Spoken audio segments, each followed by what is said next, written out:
अहिंसा परमो धर्म आचार्य गुरु श्री ज्ञान सागर मुनि महाराज की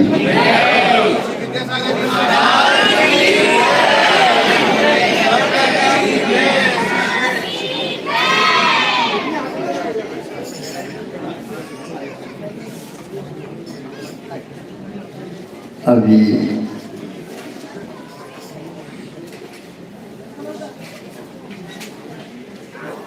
आप लोगों ने श्रवण किए हैं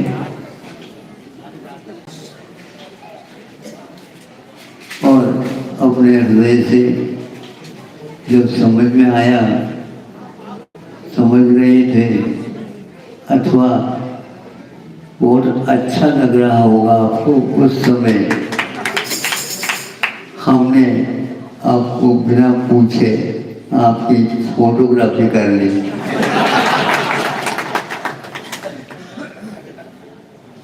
इनको डॉक्टर कहना मैं पसंद नहीं करता हूँ, किंतु अनुसंधान इस प्रकार की हल्की उपाधि से हम कह नहीं सकते। इसको गवेषणा बोलते हैं। जो गाय की आँखें का नाम गवेषणा होता है। जो प्रत्येक महाप्रासाद और कुटिया भी हो तो कम से कम एक आध गवेषणा वहाँ पर, गवाक्ष वहाँ पर रहती है। और गवाक्ष अनुभव के लिए भी कहा जाता है। ये अनुभव की गवाक्ष से जो भूलता है उसको डॉक्टर कहना ठीक नहीं है, लेकिन फिर भी आप लोगों ने इनके भावों को और इनके अनुभवों को, भाव तात्कालिक होते हैं, अनुभव बहुत दूर तक जाते हैं और वो अमर बनते हैं। तो यह निश्चित है कि इन्होंने अपने जीवन काल में जो यह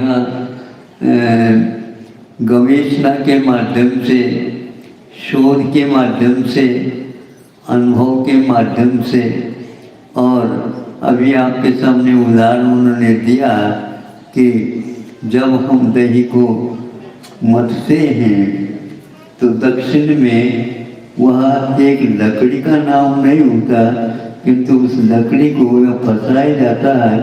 उसके पास माथा रहता है। माथा, उसको हम बोलते हैं माथा, मथानी जिसको। हाँ, तो उस मथानी के माध्यम से उस दही में घुस करके और उनको लय के साथ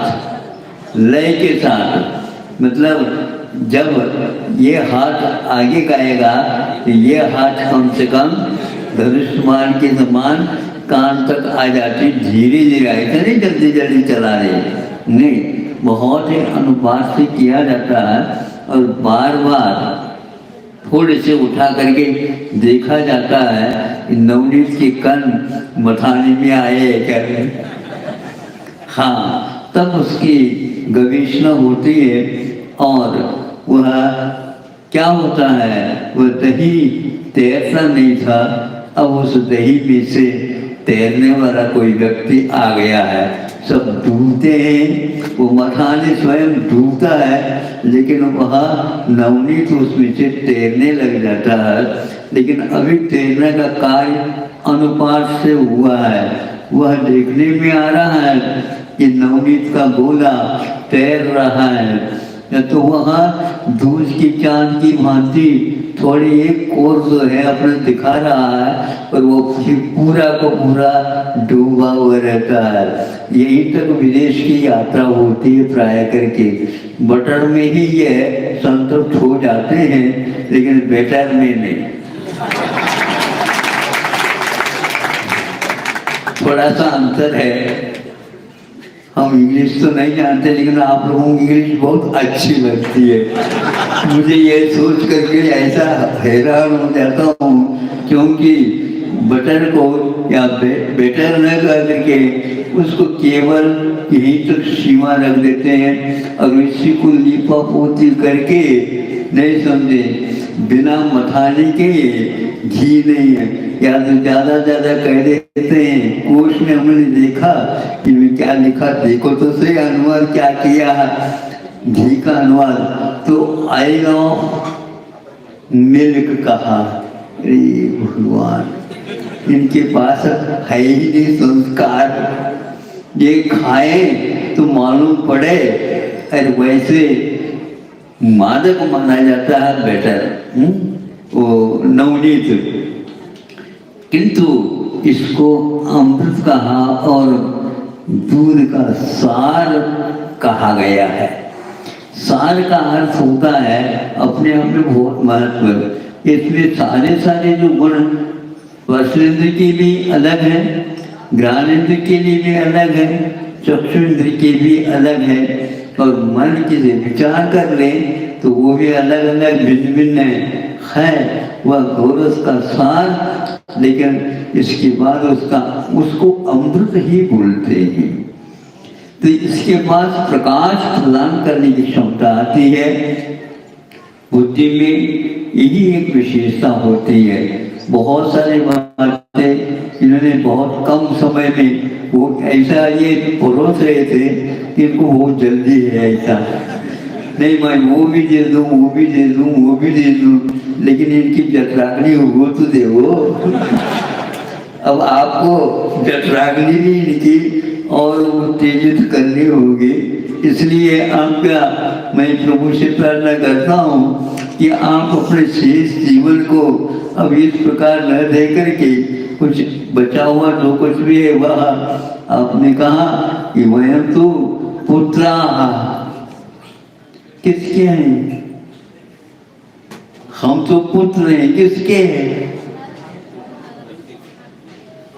हम तो गौ माता के, ऐसा आपने कहा।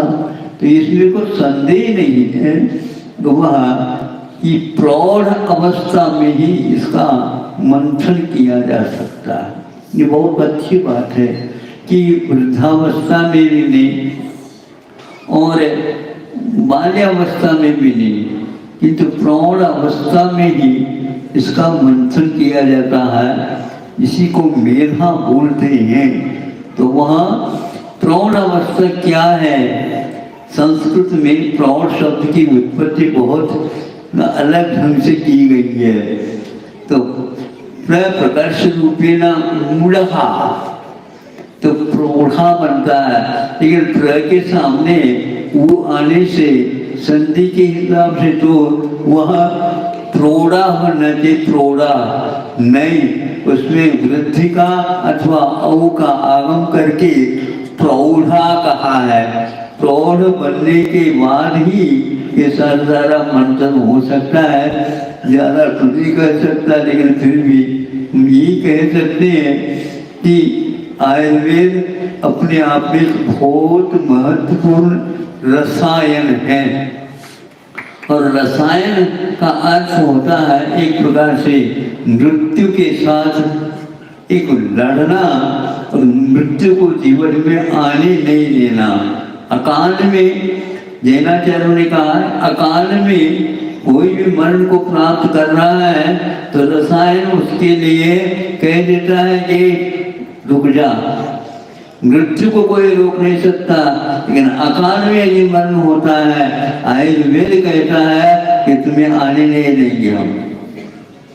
इसलिए अकाल मरण अच्छा नहीं माना जाता, पूर्ण मरण माना जाता है। हमने इसीलिए उसको पूर्ण आयु नाम दिया है। हमें चिरायु की आकांक्षा नहीं है, हमें और अकाल में जाना भी इष्ट नहीं है।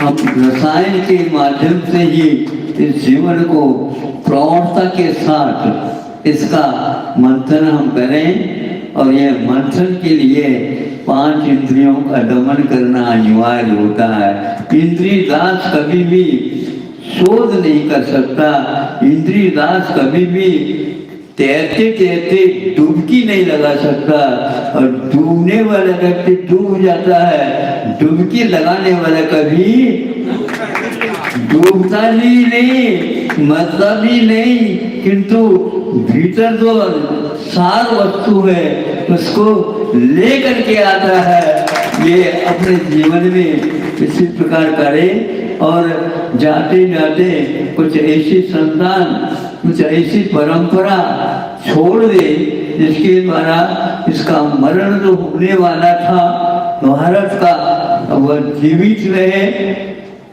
पुनर्जीवित रहे और पुष्ट बना रहे और विश्व के लिए अपना गुरुत्व का जो भार है वह प्रदान करे। इतना ही कहना चाहता हूँ। किंतु आज बहुत अच्छा कार्य आप लोगों ने, ये आज पूरी पूजा हो गई है।